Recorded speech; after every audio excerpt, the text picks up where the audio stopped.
Are you ready for Halloween? Sister and I are. In fact, one of my cutting mats can't decide what to come as. And we have one more quilt to make, right, sister? It's called Bats by Cluck Cluck Sew. I think you're gonna want to see this. Why don't you join us? I'm so excited for today's video. And sister is excited too. I told her she could come into the studio today if she didn't mess with anything. Okay, sister. I want you to quietly take your place right over here. And no pooping on my quilt. She has done that in the past, you know. Today I'm making a quilt called Bats, and it's by Cluck Cluck Sew. This is a picture of it, and it's got my drawings on it. Please forgive them. See that there's 3 rows of bats? Well, the reason I'm drawing on it is because this is for my grandson, and he's tall. He's 6'1" right now, and I think the kid is going to get even taller. So I am going to add an extra row of bats down the side and across the bottom. But if you take a look at them, they're all on the same fabric. And the bats are different colors. I have a dilemma. I wanted to do something a little different, and I'm not sure if it's going to work out or not. Do you see this bin of fabric? Look at those colors in there. This is my plan, and I'm hoping it turns out. To understand my plan, I'm going to let you know that first, the pattern wants you to make it with fat quarters. Oh, and then it shows the background fabric is one fabric. Well, I'm going to try the opposite way. I'm going to make all of the bats out of the same black fabric, and I'm going to do a different color around each bat.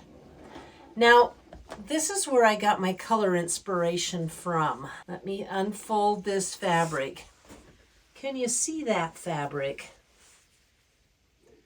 It's like mummies. The eyes are orange and aqua and yellow. There's no purple in it, but I think purple is really good. And I was actually going to use this fabric behind some of the bats as some of the fabric, but I've thought about it and I've decided not to. I may put a border on it with this. I think that would be kind of fun. And I still don't know how the quilt is going to look. If it's going to be too whimsical, because here you'll have a purple, then you'll have an aqua, then an orange, then yellow, you know, purple.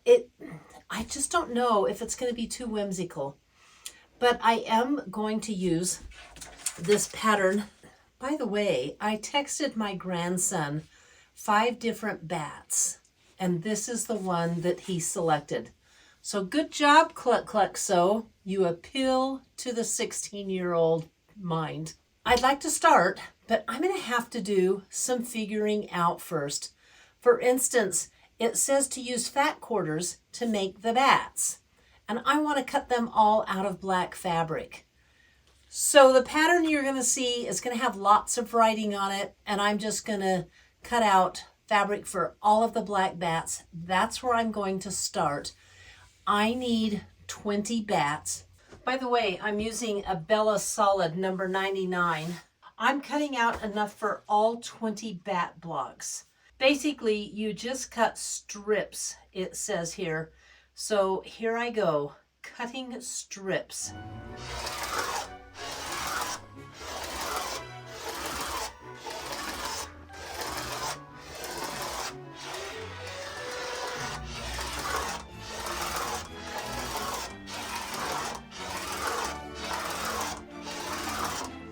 And that's a wrap.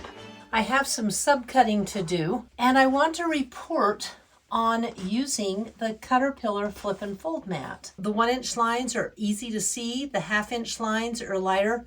I really like this mat. This is why I say even my cutting mat is ready for Halloween, because this little 11 by 17 inch flip and fold cutting mat from Caterpillar is disguised as an 11 by 17 mat. Can you imagine how easy this is going to be to take to my retreat? Let me show you. There's 5 positions. You're going to love the 5 positions.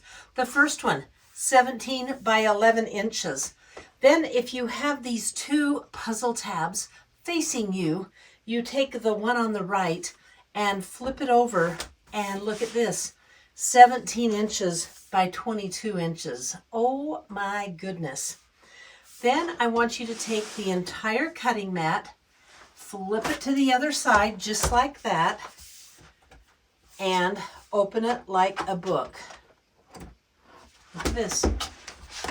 And when you do, snap those puzzle pieces into place. Did you hear them click? This is so cool. And look at this. Here's a 60-degree line, a 45, a 30, a 15-degree line, a 75-degree line. This mat's cool. And this is 17 by 48. Now that's a little bit of an awkward size for my table. I'm going to open the entire cutting mat. Did you see that I just reached to the top of it and flipped it up like this? And look at this size. Oh my goodness. 48 inches by 36 inches. Now, Crocodile Dundee would say, "That's a cutting mat, mate." I'm sorry, bad humor, but there's a couple of instructions you need to follow when you're using this cutting mat. Don't cut on the fold lines. For instance, here is a fold line right down the middle. See that right here? And it's not on the 18-inch line. It's just about 1/4 of an inch. You don't want to run your blade like this on that fold line. I'm sure that's going to ruin the mat. But can you do this? You betcha. So just pay attention to where the fold lines are when you're cutting. It's that easy. Now, this is too big for my table. I'm sure you can see that. So I am going to come up with one more size. Let's see. Let me turn it around like this. I am going to take the whole cutting mat. I'm going to flip it over like that, lay it down, snap the puzzle pieces in. This is probably the size that I'm going to use for my everyday cutting. This is plenty of cutting mat. It's 24 inches by 36 inches.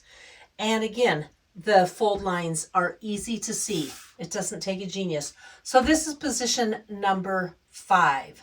Can you believe that? 1 mat, 5 sizes. I love this already. Now there will be a link below my video in the description box so you can get this cutting mat as well. You want to use the code because that's going to get you an additional discount for your entire purchase on the website. So that's why I said my cutting mat was disguised. Isn't this just the coolest? Now that I have decided which size I'm going to use, I'm going to get busy on that quilt. Let's cut out some backgrounds now. That's a little more work. I got a bunch of blocks cut out and I had 5 of them sewed up. I was so excited I was going somewhere. Then I realized, wait a minute. I have to figure out how many blocks go up, down, and sideways, and then I have to involve the color in that. Oh my goodness. I'm glad I had Raina here to help me. She and I came up with this plan. I took one page of the pattern that had the layout on it. Remember, theirs was all white and black. And I added my row of extra blocks going down and across. And then I started putting in the colors with some markers. Now, the issue is I have 2 purples, 2 aquas, and 2 oranges. So I made these keys. And this is the orange with the gold in it. This is the purple with the spiders. And this is the kind of geometric bright lines. So as you can see on the pattern, and then we colored them in. I drew bats in the orientation we wanted. And yeah, I know they're really lacking compared to the bats on the picture, but whatever, right? It's a pattern I can follow. And this is supposed to be the purple star, which I don't think you've seen the fabric. This is the fabric. Isn't that pretty? And very night sky for Halloween. The issue is I only have one yellow. Boom, boom, boom, boom, boom.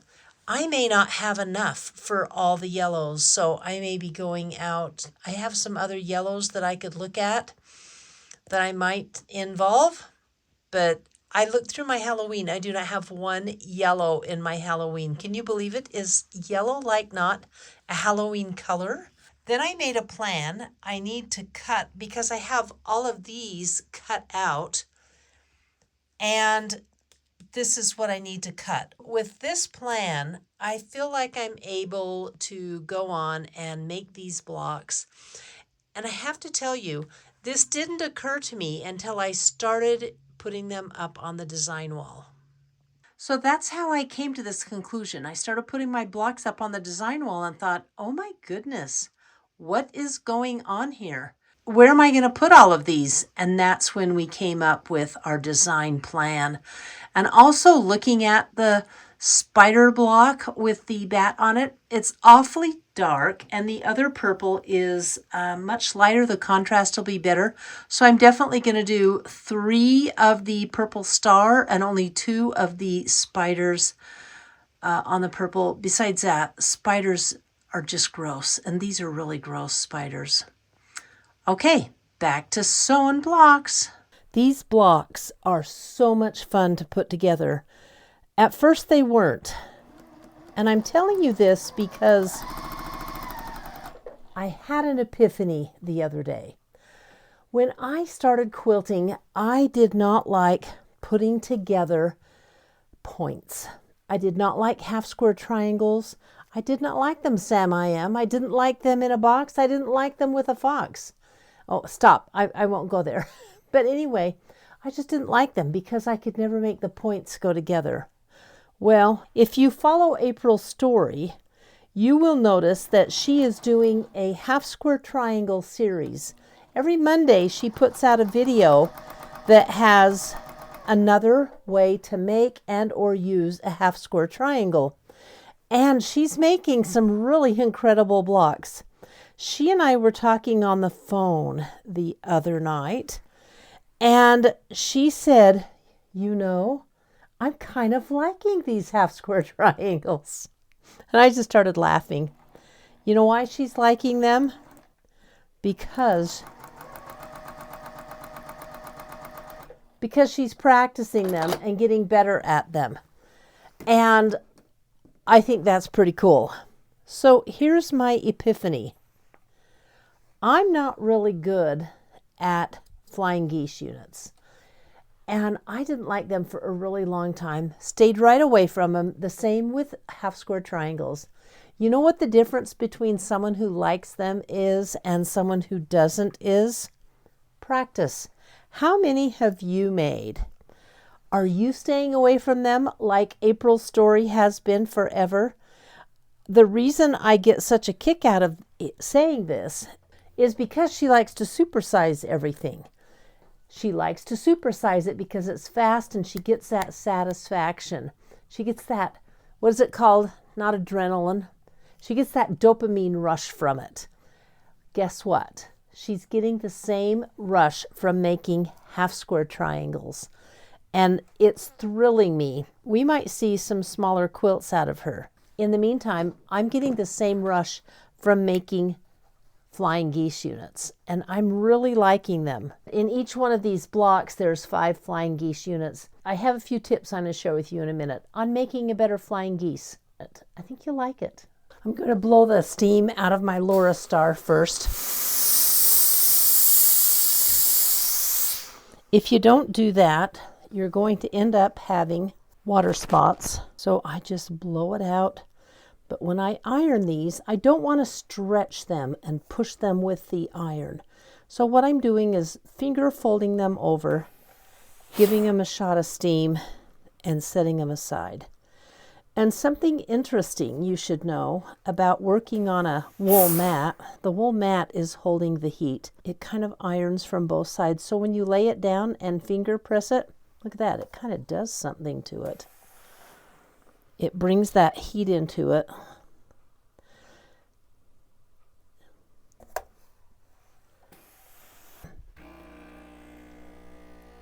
That noise is my Laura Star boiler checking in and telling me that she's still there.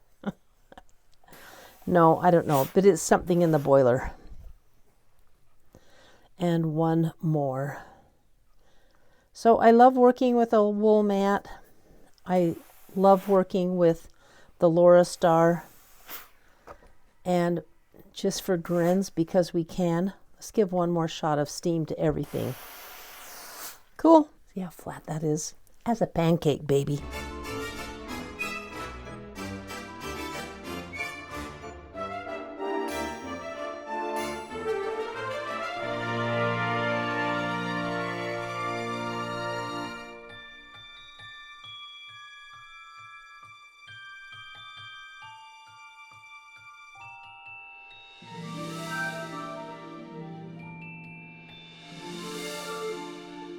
Okay, it's bat time. So here's a wing, here's a body, and here's another wing. Isn't that just the cutest? I'm going to sew these together. But there's something I want to talk to you about first. Something big is going to happen soon. If you want in on it, you need to watch my channel. This is a big, big hint I'm dropping. You're going to love it. It's something that I've been planning for quite a while. I may not be the only one involved. That's because you might be involved. That was a big tease. But anyway, you'll know all the full details real soon. But just watch my channel. Next week, I'll give you another little tip or maybe even some dates, and we'll just go from there. Okay, back to the bats. I'm going to give you 5 tips to help you make better and more perfect flying geese units. The first thing, see the white line? I know you can't not see the white line. Now, it's not perfect as far as the width goes. You want to use a thin line as possible. In fact, if you can use a mechanical pencil, that would be the best. However, this is what I use. I couldn't use a mechanical pencil on the black, obviously. So I use this heat erasing pen, and blue wouldn't even show up on here, but cream or white would. Look at that cartridge.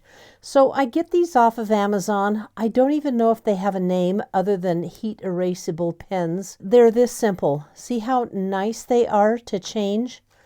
Let's stick this in, screw it back on, and there's a cap.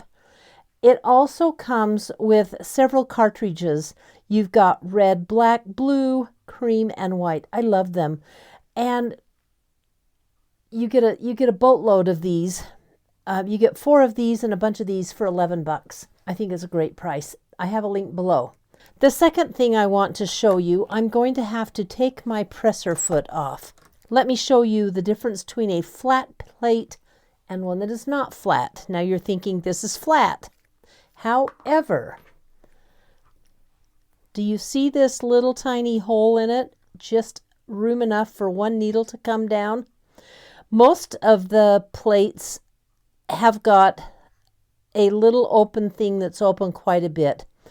And if you have a plate like this, it's not going to suck that point down inside the machine, boom, and ruin it. Some machines have 2 plates that you can get with them. For instance, I have a Juki DX7, and I believe I can order a flat plate for that. But instead of ordering a flat plate, I just use my Juki TL2010Q. That is going to stop your machine from sucking your plate in. Yes, you could also use leaders and enders. Sometimes those are a pain, but if you're good at using leaders and enders, that's another good way to do it. But this way is a way I really like. And I'm going to put it right here so you can see. I'm going to lay my piece on top so I know where to sew. I'm not going to pin. Normally, a lot of the time, we start sewing like this, correct? Boom. But this is a way to sew in this direction from the middle of the rectangle to the end. And if you sew in the middle of the rectangle to the end, you are not going to have your machine suck down your work, even if it's not a flat plate. On to tip number 3. I know you can see the line that I marked with my heat erasing pen, and right next to it is a line of stitching. It's not on top of the line of stitching. Do you know why? Because when you fold this over, and you will, there's always a natural little bump that occurs right at that fold line. You can't do anything about it. And if you sew on the side, it gives you that much extra fabric to fold over. So your fabric, so your points are even with your rectangle piece. On to tip number 4. When you go to iron, you ought to set your seam before you press it open. Do you know what setting a seam does to this seam that you've just run? It causes the stitches in this thread to sink into the fabric, therefore making it thinner and less obtrusive. So if you set your seam before you fold it over, finger press it and iron it down, it's going to be flatter. And then number 5 is going to be one that it may be a letdown, but it's practice, practice, practice in my book. The reason I say that was the story I told earlier about April saying her half square triangles are getting easier to do. And as I was making this quilt, I had the same experience. My flying geese were getting easier to do. I'll save it for another video where I'll show you how to do no waste flying geese and a bazillion flying geese out of a little square, because you know those are out there, right? Anyway, but I just wanted to give you those tips to make a better flying geese unit. And practice, practice, practice. Off I go. Now I'm going to implement tip number 5 and practice, practice, practice.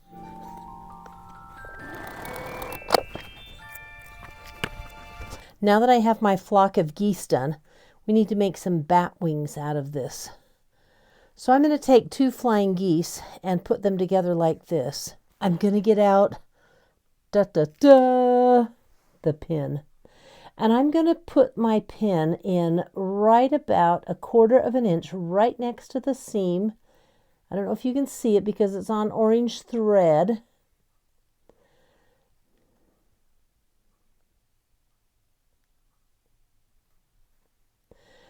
And it's coming out on the other side when I flip it over. Sorry, this is from my machine. Let me see if I can get that out of the way. I'm hoping you can see that it's coming out right at the seam too. And instead of pinning it like this, I'm going to pin it like this. I just find it's a little easier. I'm going to follow the seam line and stick the pin in right along the seam line like that at an angle. And everything is still lined up pretty well. Well, as well as can be. It's a little higher on this end, but I think that's going to be okay. And then I'm going to shoot for the moon and go with it. Here I go. Okay, ready?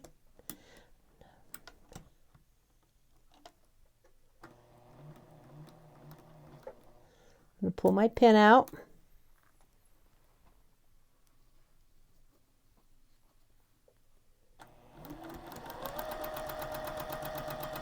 Continue sewing the seam, and then this is where I'm going to cross my fingers because I haven't seen this, but you're going to see it with me. Oh! Curses! Look at that. I did it wrong. I didn't have it lined up exactly because you can see that This one on the left is lower than the one on the right. So that means, that's kind of embarrassing. I was wanting to show a perfect one. I have to tell you, not every time I do this does it come out perfect. But I would say 80% of the time it does. The other 20% of the time, I'm doing this. Okay. Let me start by lining these up. This side and this corner matches pretty darn good. Here goes a pin straight through on the, I'd say that should do it. And here I go. All right, I don't want to say 3 times is a charm. In fact, I'm going to look before I show you. It's still not perfect, but it's close. See, there's a tiny little black piece right below the line. Here's what I'm going to do. I'm going to leave it, and this is why. Because when I sew it, I'm going to come along and I'm going to sew it right next to here, and I'm going to cut that off, and it'll be in the seam. Let's try it with another 2 pieces. Got to get these bat wings down, man. Okay. I did it again. I promise I was practicing this and this was not happening. They were all lining up. Only because I want to show you the perfect video. So one time I'm going to unpick this bad boy and then take it the way it falls. All right, here I go again. Oh, thank goodness. Then I'm going to press these bat wings. Now I have 2 pressed bat wings. And I'm going to take this piece with the 2 corners and put the bat wings on. See how that's going to go? Isn't that cute and clever? And I'm going to sew it in this position because I want to watch those points and make sure I don't cut them off, but get right next to them. Making sure that the black corners match the black corners. I'm going to put a pin in so it won't slide and start sewing. I am going to decide which edge I want to put on the bat. I'm going to do it like this. This edge is a little sloppy, and I don't want the outside of my block to be a little sloppy, so I'm going to trim off some of the, just some hairs and sew it together. And look at that. It's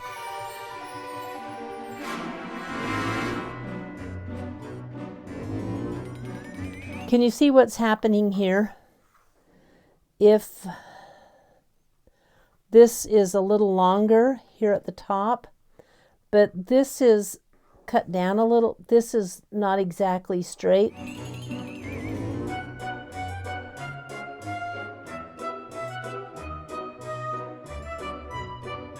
And it is supposed to line up with this, and it doesn't, so I have a real problem.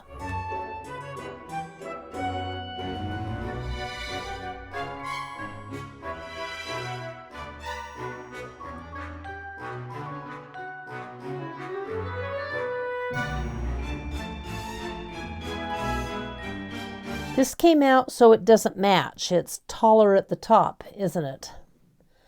I'm going to go with the bottom measurement because I need this line and this intersection to line up, perfectly with that.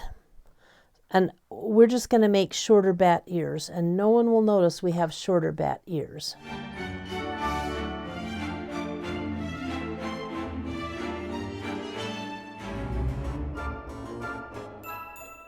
So I don't have a 1/4 inch here. Wonder how I did that.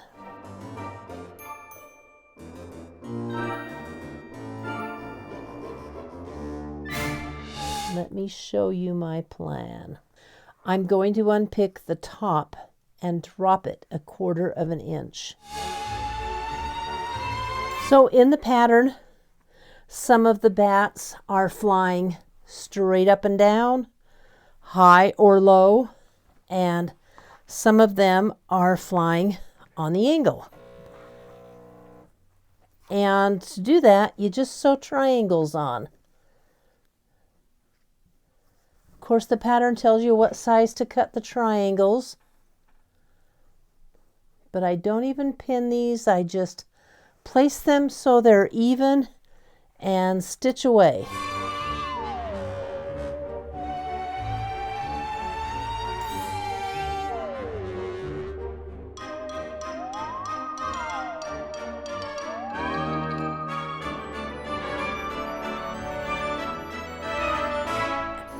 I have all the blocks sewn and squared up. I think it's time to throw them on the board. Let's take a look.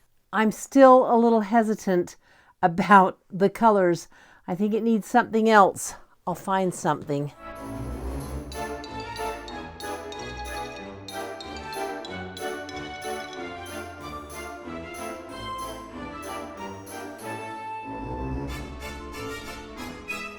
What do you think?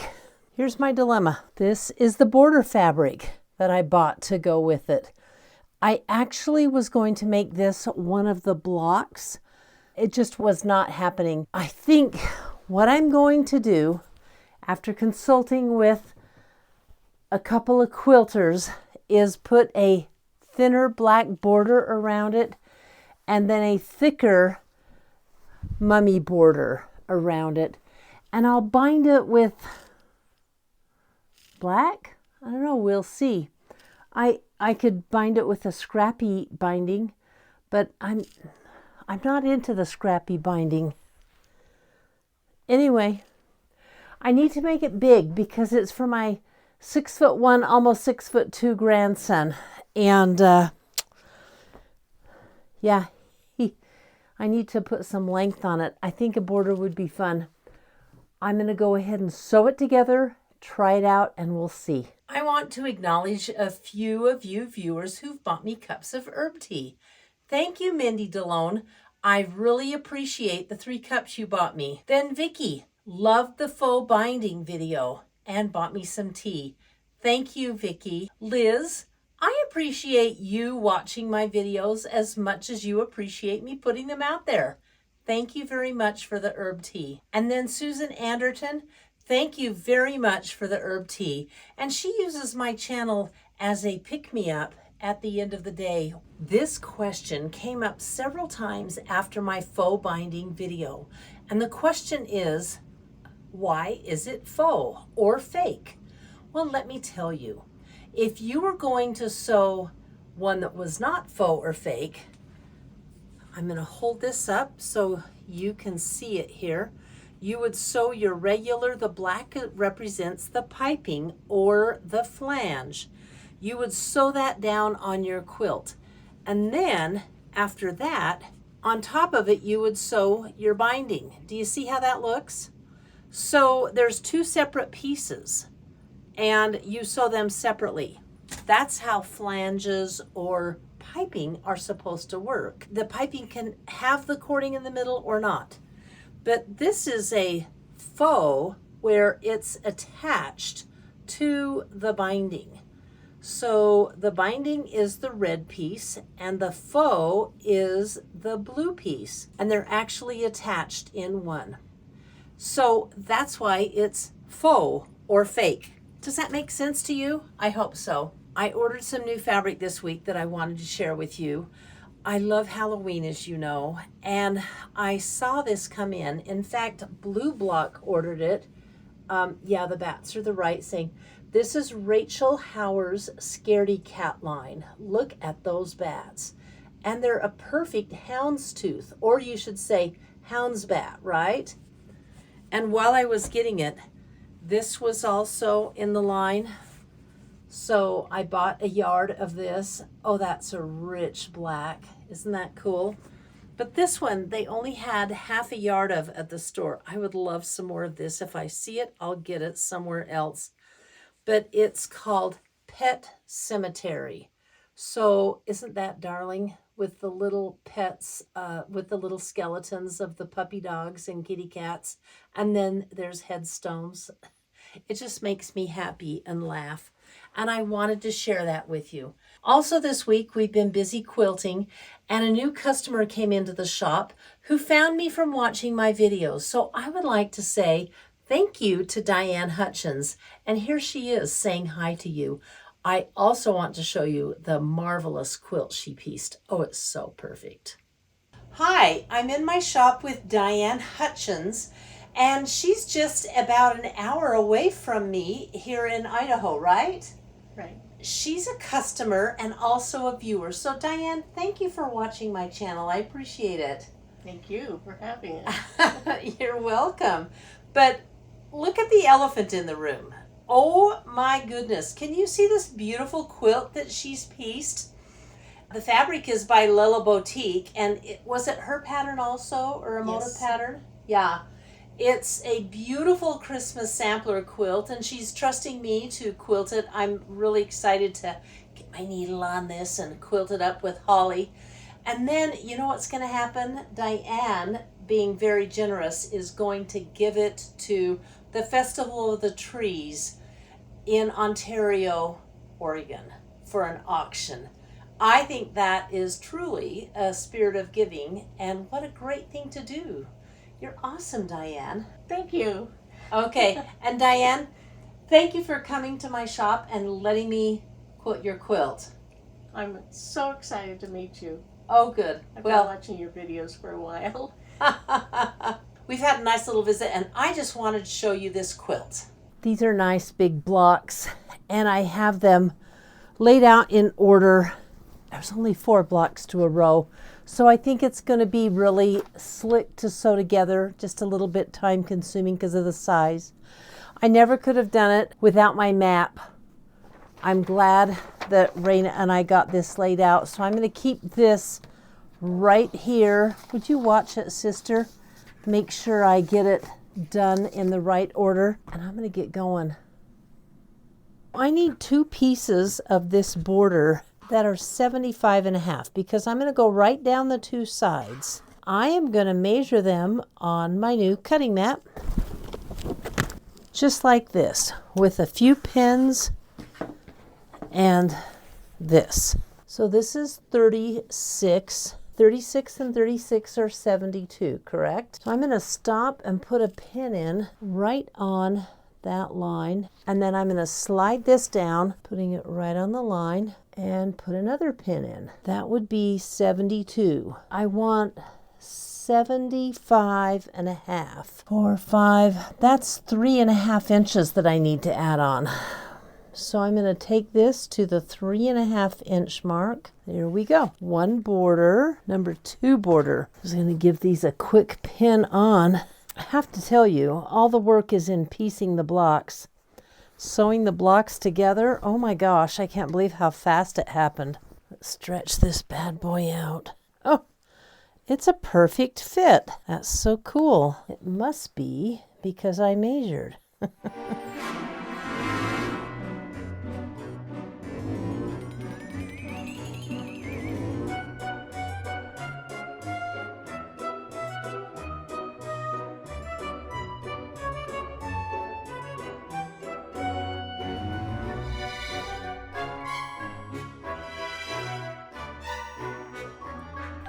I turned and looked at my border there, and 2 pieces of my block had come undone. So I unpicked a little bit, and I'm going to sew those up again.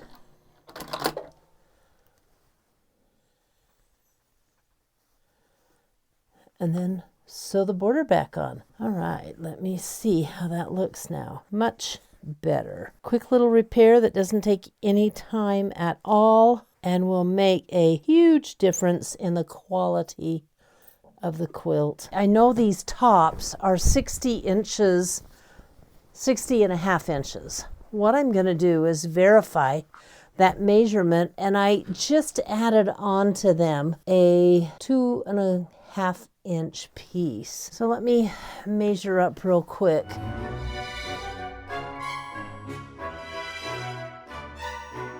36, 28.5, 14. So I need a border strip that is 64.5 inches, and that would have been, okay, all right, there's 36, 46, 56, 57, 58, 59, 60, 61, 62, 63, 64 and a half right there. I am going to measure twice and cut once because I don't know what I just did.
Okay, the first of the last border is going on. All right. Now for a big ta-da. There are bats in my belfry for sure. I think this pattern by Cluck Cluck Sew turned out so stinking cute. However, I'm not so sure my grandson's going to like the vibrant colors, because by the time he gets it, he's going to be 17. And you know, you say, hey, Gordon, what are your favorite colors? Black. And I'm like, well, let's put something with the black. Gray. That's how boys are. But anyway, I do like how this turned out. And I was worried about the border because the fabric is just so different from the rest of the fabric in the line. However, I think it worked out. I don't know if you can tell, but the eyes peeking out from the bandages are yellow and orange and aqua. I think that's pretty cool. And I want to point out a couple of things. Color is magnificent. These are Halloween colors, or colors we associate with Halloween. But here it is. I do think it turned out good. I really wasn't sure until I put the border on, but I'm liking it with the border. Now, if you enjoyed learning about flying geese units, other things that I'm doing, and sewing along with me, I would love it if you would subscribe. I appreciate everybody who watches my video and all of your subscriptions, and I will keep making videos for you. Thanks for watching, and I'll see you soon. Bye.